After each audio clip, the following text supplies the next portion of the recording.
पापा, कोई कोई कहता है कि भगवान होते नहीं है, क्या सही में नहीं होते? देखो बेटा, अब बात है ईश्वर की, ईश्वर के अस्तित्व की।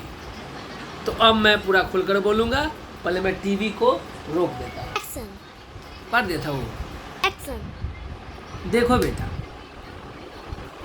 ईश्वर, सबसे पहला प्रश्न है कि ईश्वर है कि नहीं। इस पर मैं कुछ भी कहूँ उससे पहले तुम अपना बचपन का फोटो देखो। एक्शन। तुम अपना बचपन का फोटो देखो। बच्चा में तुम कितना गो था, उससे बड़ा हुआ तो कितना गो हुआ, अब कितना गो है। और तीनों चारों फोटो का कंपेयर करो, तुलना करो। क्या लगेगा? कैसे तुम बच्चा लिया था, इतना छोटा था, आगे आगे धीरे धीरे धीरे धीरे बढ़ रहा है। उसके बाद आज से कुछ दिन पहले तुम लोग नहीं था, अब तुम लोग आ गया। हम क्या थे, अब क्या हैं। इस तरह से जो समय परिवर्तन हो रहा है, इंसान परिवर्तन हो रहे हैं, इसको कौन कर रहा है? कोई शक्ति है जो इसको चला रहा है। कोई तो है कि इसको चला रहा है, पूरे संसार को चला रहा है, वो भगवान ही तो है। चलो, अब ये है कि कोई कहता है भगवान नहीं होते, तो उससे पूछो कि तुम कहाँ से आए। तुम्हारे अंदर जो ये सिस्टम चल रहा है, वो उसको कौन चला रहा है, कौन मशीन चला रहा है। जैसे टीवी चलता है तो बिजली से चलता है, और मोबाइल चलता है तो बैटरी से चलता है, फ्रिज चलता है तो बिजली से चलता है, मोटरसाइकिल चलती है तो मोटर से चलता है, इंजन से चलता है। लेकिन इंसान को कौन चला रहा है?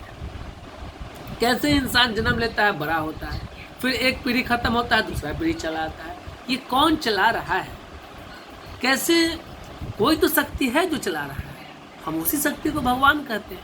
और भगवान जो पूरे सिस्टम को चला रहा है, जो एक सुपर पावर है, उसको चाहे हम जिस रूप में पूजा करें, मूर्ति के रूप में पूजा करें, फोटो के रूप में पूजा करें, मंदिर में जाकर पूजा करें, या आंख मूंद कर पूजा करें, ईश्वर को हम महसूस करते हैं। ईश्वर को कोई देख नहीं सकता है, लेकिन ईश्वर है।